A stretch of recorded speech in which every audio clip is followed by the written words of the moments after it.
Pelouse, Maxime. Je ne sais pas faire. Je suis obligé de camper avec là, je regarde, mais chaque fois que je réfléchis à ça, il fait comme si je sentais un problème. Parce que ce n'est pas dans le ça que je Dans ce projet, le concept de projet est important parce qu'on met ensemble la communauté, les partenaires locaux, le gouvernement local, le gouvernement central, les agences de Nations Unies, chacune avec leur spécialité technique, et aussi bien sûr les partenaires internationaux. Vraiment de voir le débris comme un instrument de développement et aussi pour faciliter le retour des gens à leur quartier.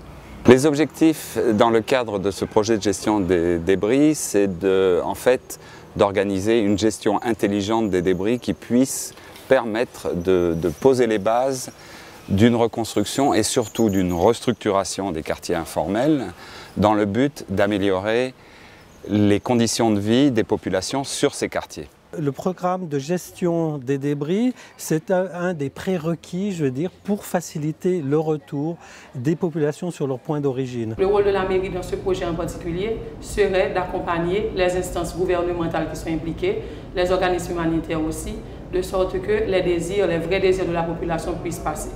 Alors les zones où nous allons réaliser le projet, c'est les zones qui sont comprises dans le quartier que l'on appelle Carrefour-Feuille, qui comprennent le quartier de l'Héliot, le quartier de Mornatuf, le quartier lui-même de Carrefour-Feuille, le quartier Saint-Gérard, le quartier des Prés et le quartier de Fort-Mercredi. En grande partie détruit à 70-80%.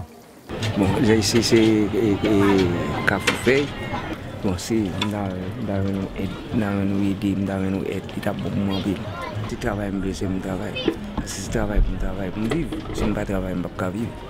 Pour nous, cette communauté qui a été affectée, ce n'est pas une victime.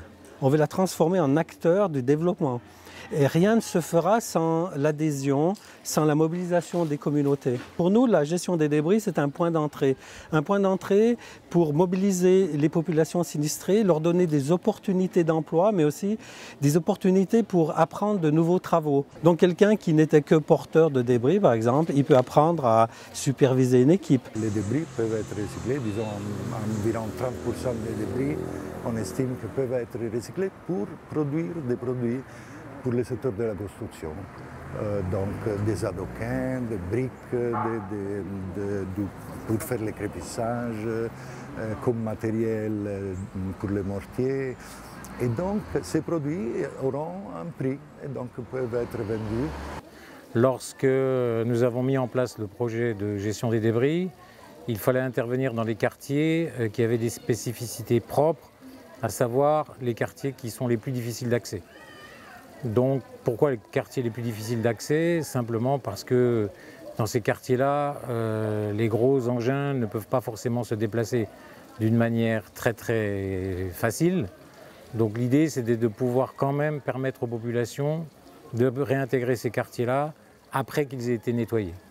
La conformation physique même, disons, des quartiers où on va travailler, ça constitue une difficulté, disons, sur des ravines en général. Et donc, il y a des problèmes, disons, il y a un peu de difficultés de transport des produits pour transporter les débris de la zone de la démolition à la zone de recyclage et du recyclage à la zone. Ce serait pour nous maintenant de faire en sorte que toutes les maisons taguées rouges soient déblayées, que les familles qui habitent pour l'instant dans les camps puissent retourner dans leur quartier d'origine. Donc c'est faire en sorte que la vie puisse reprendre normalement. Le principal challenge, c'est le temps. C'est d'arriver à faire d'une manière très ramassée et très courte dans le temps un exercice qui normalement devrait prendre 6 mois ou 1 an et qu'on va faire sur 2-3 mois.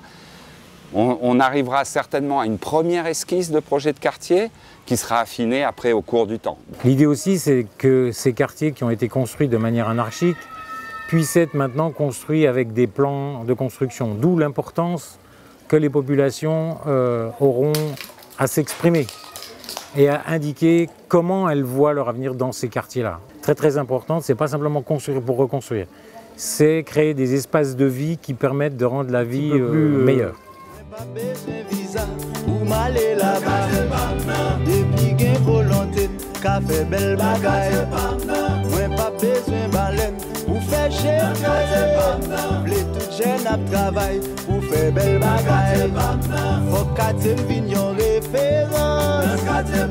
La servi pays, yon bon exemple.